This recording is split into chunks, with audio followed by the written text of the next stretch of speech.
அந்த சம்பவம் நடக்கிற இடத்துல பாத்தீங்கன்னா ஒரு இஸ்லாம் சம்பந்தப்பட்ட சகோதரர்களோ வேற யாருமே எதுவுமே எதிர்மறையா பண்ணல. ஆனா இதுல யோசிக்க வேண்டிய விஷயம் என்னன்னா, இதுல என்ன விஷயம்னா, நீங்க அமைதிப்படன்னு ஒரு படம் பாத்தீங்கன்னா மணிவண்ணன் சார் சத்யராஜன் வச்சிருப்பாங்க. அதுல நீங்க பாத்தீங்கன்னா அவர் குளத்துல இருந்து குளிச்சுட்டு வரப்ப பாத்தீங்கன்னா ஒரு சீன் இருக்கும். சண்டை போட்டது மறந்து போச்சுங்க. சண்டை போட்டா அப்ப பழசெல்லாம் மறந்து போயிருமா? அப்ப ஜனங்களுக்குள்ள நாமளே சண்டையை மூட்டி விட்டோம்னா நாம செஞ்ச தப்பையெல்லாம் ஜனங்க மறந்துடுவானுங்க, நம்மளுக்கு ஓட்டு போட்டுருவானுங்க. மிக விரைவில் நடைபெற போற இந்த சட்டமன்ற தேர்தலில் சிறுபான்மை வாக்கு கவரத்துக்காக உள்நோக்கத்தோட இந்த விஷயத்தை இவங்க கையாளுறாங்கன்ற சந்தேகம் எல்லாருக்கும் வந்துச்சு. இந்த திமுக, அதாவது புரட்சி தலைவர் ஐயா எம்ஜிஆர் சொன்ன மாதிரி இந்த தீய சக்தி திமுக பார்த்தீங்கன்னா இது புதுசான ஒரு விஷயம் இவங்க பண்ணல. பொங்கல் நேரத்தில் இவங்க திமுக ஏதாச்சும் ஒரு இடத்துல மக்கள்கிட்ட திசை திருப்பி பிரச்சனையை தேர்தல் நேரத்தில் ஓட்டு வாங்கணுன்றதால எப்ப பார்த்தாலும் இந்த மாதிரி விஷயம் எல்லாம் பண்ணுவாங்க. முன்னாடி திமுகவோட கபட நாடகம்லாம் மக்கள் புரிந்து கொண்டார்கள். இவங்க யாருக்கு பாதுகாப்பு?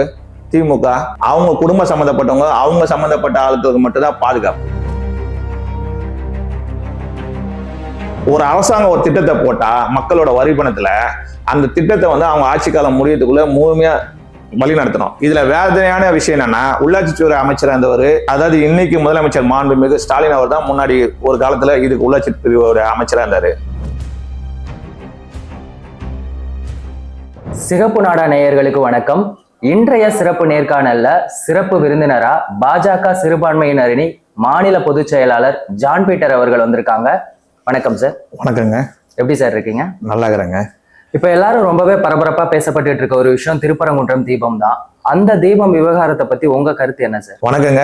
சிகப்பு நாடா பத்திரிகை மற்றும் யூடியூப் சேனல் அனைவருக்கும் வணக்கத்தை தெரிவித்துக் கொள்கிறேன். முதல்ல ஒரு விஷயத்தை தெளிவா பதிவு செய்யறேன். மரியாதைக்குரிய மதிப்புக்குரிய தலைவர், எங்க கட்சியோட மாநில தலைவர் எம்எல்ஏ நயினா நாகேந்திரன் அவர்களையும், மதிப்புக்குரிய தலைவர் முன்னாள் சட்டமன்ற உறுப்பினர் எச் ராஜா அவர்களையும் மற்றும் கிட்டத்தட்ட 100க்கு அதிகமான நபர்களையும் கைது செஞ்சு ஒரு 7 பிரிவின் கீழே கேஸ் பதிவு செஞ்சுக்கிறாங்க போலீசார். இதை நான் வன்மையா கண்டிக்கிறேன். அதுக்கப்புறம் பாத்தீங்கன்னா இந்த தீபத்தூண்ல விளக்கேற்றுவது சம்பந்தமா மாண்புமிகு நீதியரசர் சுவாமிநாதன் அவர்கள் வழங்கிய தீர்ப்பை பாத்தீங்கன்னா, இதை அமுல்படுத்தாம செயல்படுத்தாம இருந்த அந்த கோயிலோட செயல் அலுவலர், அதுக்கப்புறம் அந்த கோயில் சம்பந்தப்பட்ட அறநிலையத்துறை அமைச்சர், அதுக்கப்புறம் பாத்தீங்கன்னா அங்க இருக்கிற மாவட்ட கலெக்டர், மாவட்ட எஸ்பி, காவல்துறை சம்பந்தப்பட்ட அதிகாரிகள்லாம் இதுக்கு நிச்சயமா பதில் சொல்லணும். ஏன்னா ஒரு மாநிலத்தோட அதிகபட்சமான அதிகாரம்னு பாத்தீங்கன்னா ஒரு 2-3 விஷயம் இருக்கும். கவர்னர், முதலமைச்சர், அந்த மாதிரி ஒரு சில விஷயம்லாம் இருக்கும். ஒரு மாநிலத்துக்குன்னு உயர்பட்ச அதிகாரம். அதுல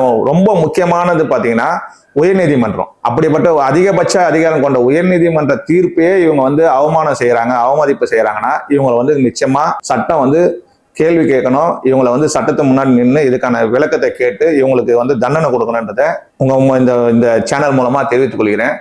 இதுல யோசிக்க வேண்டிய ஒரு விஷயம் என்னன்னா, எல்லாருக்கும் தெரிஞ்ச விஷயம் என்னன்னா, இந்த திமுக, அதாவது புரட்சி தலைவர் ஐயா எம்ஜிஆர் சொன்ன மாதிரி இந்த தீய சக்தி திமுக பாத்தீங்கன்னா இது புதுசான ஒரு விஷயம் இவங்க பண்ணல. பொங்கல் நேரத்துல, தீபாவளி நேரத்துல, விநாயகர் சதுர்த்தி நேரத்துல, ஆயுத பூஜை நேரத்துலாம் பாத்தீங்கன்னா வாழ்த்து சொல்லாம இருக்குது. அதுக்கு எதிர்மறையான விமர்சனம் பண்ணி நயாண்டி நக்கல் பண்றது. அப்புறம் பாத்தீங்கன்னா நம்மலாம் ஒரு விஷயம் சொல்லி வாழ்த்து சொல்றோம்னா அவங்களுக்கு அது அப்படியே ஆப்போசிட்டா விடுமுறை தினம்னு சொல்றது. இதெல்லாம் இவங்க ரொம்ப நாளா செய்யறாங்க. அதனால இவங்க என்ன நினைக்கிறாங்கன்னா, மிக விரைவில் நடைபெற போற இந்த சட்டமன்ற தேர்தலில் சிறுபான்மை வாக்கு கவரத்துக்காக, அதை பிரதிபலன் செய்து அறுவடை செய்யணுன்றதுக்காக உள்நோக்கத்தோட இந்த விஷயத்தை இவங்க கையாளுறாங்கன்ற சந்தேகம் எல்லாருக்கும் வந்துச்சு. மக்கள் தெளிவாயிட்டாங்க. நான் இந்து சமுதாய மக்கள் கிட்ட என்ன சொல்றேன்னா, நீங்க ஃபர்ஸ்ட் ஒத்துமையா தேர்தல் நேரத்துல சிந்தித்து பார்த்து வாக்களிங்க. அப்பதான் இந்த பிரச்சனைக்கு ஒரு முடிவு வரும். ஏன்னா அந்த இடத்துல நீங்க பாத்தீங்கன்னா எல்லா TV channel, paper, social media எல்லாம் பாத்தீங்கன்னா எந்த ஒரு இடத்துலயும் அந்த சம்பவம் நடக்கிற இடத்துல பாத்தீங்கன்னா ஒரு இஸ்லாம் சம்பந்தப்பட்ட சகோதரர்களோ வேற யாருமே அங்க நேரடியா களத்தில் நின்று எதுவுமே ஆர்ப்பாட்டமோ போராட்டமோ எதுவுமே எதிர்மறையா பண்ணல. ஆனா இதுல யோசிக்க வேண்டிய விஷயம் என்னன்னா, ஒரு நீதிபதியோடைய தீர்ப்புக்கு விரோதமா இவங்க அடுத்த மேல்முறையீட்டுக்கு போறாங்க. அந்த இடத்துல நீதிமன்றத்துல 2 அமர்வுடைய நீதி அரசர்கள் அதே தீர்ப்பை உறுதி செய்யறப்போ இது இவங்க உடனடியா இந்த தீர்ப்பை இவங்க நிறைவேற்றணும். மக்கள் இதை புரிஞ்சுக்கணும். ஏன்னா தொடர்ந்து எப்ப பார்த்தாலும் திமுக ஆட்சி வந்து பாத்தீங்கன்னா இந்து மக்களுக்கு விரோதமா தொடர்ந்து செயல்படுத்துது. அவங்க அதுக்குள்ள ஒரு விஷயம் சொல்லுவாங்க, இது வந்து நூற்றாண்டுக்கு முன்னாடி நடந்தது அப்படிலான்னு. இவங்க திமுக வந்து ஏதாச்சும் ஒரு இடத்துல வந்து மக்கள் கிட்ட வந்து திசை திருப்பி பிரச்சனைய தேர்தல் நேரத்துல ஓட்டு வாங்கணுன்றதால எப்ப பார்த்தாலும் இந்த மாதிரி விஷயம் எல்லாம் பண்ணுவாங்க. முன்னாடி வந்து தேர்தல் வாக்குறுதி கொடுத்தாங்க, அது வந்து கிட்டத்தட்ட 80% 70% நிறைவேற்ற முடியல. மக்கள் யோசிக்கிறாங்க. அப்புறம் திட்டத்துல பேர்லாம் வச்சு ஏதாச்சும் ஒண்ணு பண்ணுவாங்க. நாங்க கொண்டு வர மத்திய அரசோட திட்டத்தெல்லாம் இவங்க சொன்ன மாதிரி மக்கள்கிட்ட பொய்யா சொல்லுவாங்க. உங்களுக்கு திமுக பத்தி தெரியும், ஒரு பொய்யை சொல்லிட்டு அதை உண்மையா மாத்ததுல அவங்க வந்து கில்லடி. அவங்க வந்து அதுல கை தேர்ந்தவர்கள். அவங்க ஆக்சுவலா வந்து இதுல அவங்களுக்கு வந்து பரிசே கொடுக்கலாம். அந்த மாதிரி இது தேர்தல் நேரம்ன்றதால இப்ப நான் வந்து சிறுபான்மையில இருக்கிறேன், நான் ஒரு கிறிஸ்டின். எனக்கு கிறிஸ்துமஸ் நேரத்துல வந்து பிஜேபியில இருக்கிற மதிப்புக்குரிய முக்கியமான தலைவர்கள்லாம் வாழ்த்து சொல்றாங்க. போன வருஷம் பாத்தீங்கன்னா எங்க கூட வந்து அரசியல் அதிரடியா இருக்கிற அண்ணன் அண்ணாமலை அவர் வந்து எங்க கூட பெசன்ட் நகர் சர்ச்சில் இருக்கிறாரு. தமிழிசை மேடம் வந்து கிறிஸ்துமஸ் நிகழ்ச்சியில கலந்துக்கிறாங்க. அண்ணன் முருகனன் வந்து கிறிஸ்துமஸ் நிகழ்ச்சியில கலந்துக்கிறாங்க. கொண்டாட அண்ணாச்சி எல்லாம் பாத்தீங்கன்னா எங்களுக்கு ஃபுல் சப்போர்ட் பண்றாங்க. ஆனா இவங்க என்ன பண்றாங்க, எப்ப பார்த்தாலும் பிஜேபினா சிறுபான்மைக்கு வந்து விரோதமா இருக்குதுன்னு சொல்லி ஒரு தவறான ஒரு கட்டமைப்பை சொல்லி தொடர்ந்து மக்கள் கிட்ட தவறான தகவலை பரப்பி ஒரு விரோதமான ஒரு போக்க அரசியலை கொண்டு வராங்க. இதுல என்ன விஷயம்னா, நீங்க அமைதிப்படன்னு ஒரு படம் பாத்தீங்கன்னா மணிவண்ணன் சார் சத்யராஜன் வச்சிருப்பாங்க. அதுல நீங்க பாத்தீங்கன்னா அவர் குளத்துல இருந்து குளிச்சுட்டு வரப்ப பாத்தீங்கன்னா ஒரு சீன் இருக்கும். என்னடா சண்டை போட்டது மறந்து போச்சுங்க. சண்டை போட்டா அப்ப பழசெல்லாம் மறந்து போயிருமா? அப்ப ஜனங்களுக்குள்ள நாமளே சண்டையை மூட்டி விட்டோம்னா நாம செஞ்ச தப்பையெல்லாம் ஜனங்க மறந்துடுவானுங்க, நம்மளுக்கு ஓட்டு போட்டுருவானுங்க. அது வந்து உண்மையிலே அரசியல்ல வந்து அது எப்படி எத்தாலும் தெரியாது மணிவண்ணன் சார். அது இன்னைக்கு இல்ல, எந்த காலத்துக்கும் அரசியல் அதை வந்து நிறைய பேர் அதை பயன்படுத்துறாங்க. அதனால இவங்க என்ன நினைக்கிறாங்கன்னா, இந்து சமுதாய மக்களும் சிறுபான்மை மக்களும் எப்பவுமே தொடர்ந்து விரோதமா நம்ம வச்சாதான் நம்மளுக்கு வந்து ஸ்டாண்டர்டா ஒரு குறிப்பிட்ட சதவீத ஓட்டு வரும்ன்ற கணக்கு அவங்க வந்து பிளான் பண்ணிட்டாங்க. அதுக்கான முயற்சியில மறைமுகமா இதெல்லாம் செய்யறாங்கன்ற ஜனங்க வந்து எல்லாருக்குமே ஒரு கேள்வி வருது. எல்லாருமே தெளிவாயிட்டாங்க. அடுத்தவங்களோட மத சம்பந்தப்பட்ட விஷயத்துல தயவு சேர்ந்து எந்த வித குறுக்கிடும் செய்யாதீங்க. இது சுதந்திர இந்தியா, அவங்கவுங்க அவங்களுடைய விருப்பப்படி இருக்கலாம், ஜனநாயக நாடுன்றதால. அதனால இந்த தீர்ப்பை வந்து சீக்கிரமா நிறைவேற்றணும், அங்க வந்து சமாதானம் இருக்கணும்.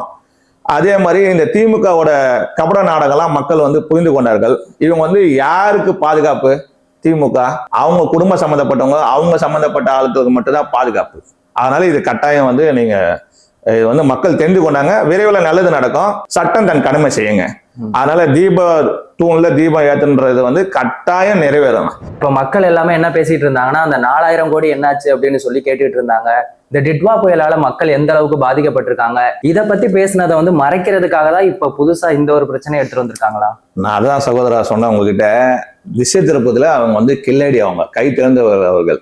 நீங்க பாத்திருப்பீங்க எல்லா டிவிலையும், ஜே நியூஸ்ல கூட பாத்திருப்பீங்க 4500 கோடி எங்கன்னு. வணக்கத்துக்குரிய மேயர் அவர்கள், அந்த அம்மா பிரியா, ஒரு இடத்துல வந்து 83,000 பேருக்கு உணவு வழங்கப்பட்டது அரசாங்க சார்பில், மாநகராட்சி சார்பில்ன்றாங்க. வேற ஒரு இடத்துல பாத்தீங்கன்னா சென்னையில ஒரு இடத்துல கூட தண்ணி இல்லைன்னு கொஞ்சம் கூட வாய் கூசாம போய் சொல்றாங்க. நீங்க எல்லாருமே நம்ம மெட்ராஸ்ல இருக்கிறவங்க எல்லாருமே பாதிக்கப்பட்டவங்க எல்லாருக்குமே தெரியும். அந்த 4000 கோடி 4500 கோடி என்ன ஆயிடுச்சுன்னா, உண்மையிலே ஒரு சில இடத்துல வேலை நடந்திருக்கும், அதுல மாற்றுக்கிறது இல்லை. ஏன்னா நம்ம போறப்ப பாக்குறாங்க சாலையின் ஓரத்துல ஒரு லெப்ட் சைடோ ரைட் சைடோ ஒரு இடத்துல ஒரு சில ப்ராஜெக்ட் நடக்குது இல்லைன்னு சொல்ல. ஆனா ஒரு அரசாங்கம் ஒரு திட்டத்தை போட்டா மக்களோட வரி பணத்துல அந்த திட்டத்தை வந்து அவங்க ஆட்சி காலம் முடியறதுக்குள்ள முழுமையா வழி நடத்தணும். இதுல வேதனையான விஷயம் என்னன்னா, உள்ளாட்சித்துறை அமைச்சர் இருந்தவர், அதாவது இன்னைக்கு முதலமைச்சர் மாண்புமிகு ஸ்டாலின் அவர் தான் முன்னாடி ஒரு காலத்துல இதுக்கு உள்ளாட்சி பிரிவோட அமைச்சரா இருந்தாரு. அவர் தான் சென்னைக்கு மேயராவும் இருந்தாரு. அப்போ மக்கள் இவங்களுக்கு வந்து அடிக்கடிக்கு தேர்தல் நேரத்துல வாக்குறுதி கொடுக்குறாங்க. ஆனா இவங்க வந்து மக்கள்கிட்ட வந்து பொய்யான பிரச்சாரம் செய்துட்டு தேர்தல் நேரத்துல கவர்ச்சியான திட்டங்களை அறிவிச்சுட்டு இந்த மாதிரி நலத்திட்டத்தை எல்லாம் செயல்படுத்தாம காலதாமதம் பண்றது, திட்டமே நிறைவேறாம தடுக்கிற விஷயம், நிறைவேறாம பாத்துக்கிற விஷயம்லாம் அவங்க வந்து தொடர்ந்து செய்யறாங்க.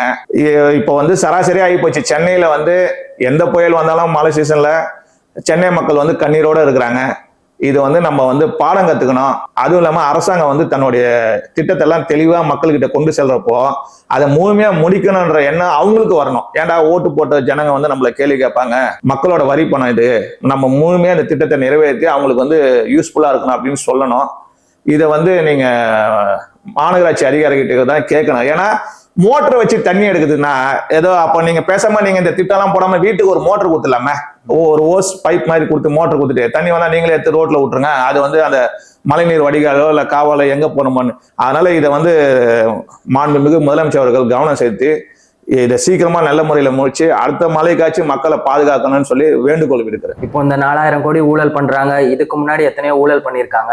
இந்த மாதிரி இப்ப SIR வந்து கள்ள ஓட்டு போட முடியாம போயிரும் அப்படிங்கிறதுக்காக தான் வந்து திமுக எதுக்குறாங்களா, இன்னைக்கு எஸ்ஐஆர் வந்து என்ன நிலைமையில இருக்கு? மதிப்புக்குரிய பாராளுமன்றத்தில் எதிர்க்கட்சி தலைவர் காங்கிரஸ் கட்சியோட இளவரசர் திரு ராகுல் காந்தி அவர்களும் மாண்புமிகு முதலமைச்சர் அவர்களும் இவங்க கூட்டணி அமைச்சு மத்திய அரசாங்கம் பிஜேபி அரசாங்கமோ இல்லைன்னா பொதுவாகவே ஏதாச்சும் ஒரு நலத்திட்டமோ இல்ல தேர்தல் ஆணையமோ யாரோ ஒரு விஷயம் நல்லது பண்ண வந்தாங்கன்னா இவங்களுடைய நோக்கமே அதை எதிர்க்கணும். இந்த ராகுல் காந்தி அவர்களும் மாண்புமிகு முதலமைச்சர் அவர்களும் சேர்ந்து ஒரு விஷயத்தை எதிர்க்கிறாங்கனாவே அதுல வெற்றி ஆயிடுது. ஏன்னா இவங்க ஜனங்க வந்து தெளிவாயிட்டாங்க, எல்லாருமே ஒத்துழைப்பு கொடுக்குறாங்க. இந்த பிஓல எல்லாம் பாத்தீங்கன்னா கிட்டத்தட்ட 5,20,00,000 கிட்ட வந்து பதிவேற்றம் பண்ணியாச்சுன்னு போன வாரத்துல.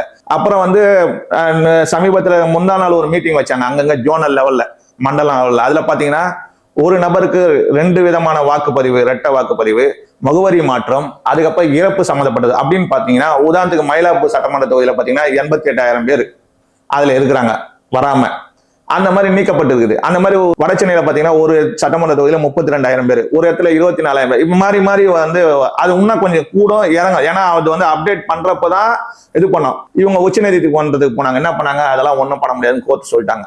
இப்ப திருப்பி உச்சநீதிமன்றத்தில் என்ன சொல்லிக்கிறாங்க, எஸ்ஏஆருக்கு மாநில அரசாங்கம் கூடுதலான பணியாட்களை நியமித்து அந்த பணியை இன்னும் துரிதப்படுத்த வேணும், ஸ்பீட் பண்ணணும்னு சொல்லிட்டாங்க. அதனால எங்களுக்கு வந்து எப்பவுமே மதிப்புக்குரிய ராகுல் காந்தி அவர்கள் இருக்கிற வரைக்கும் எந்த ஒரு விஷயமா இருந்தாலும் வெற்றி தான்.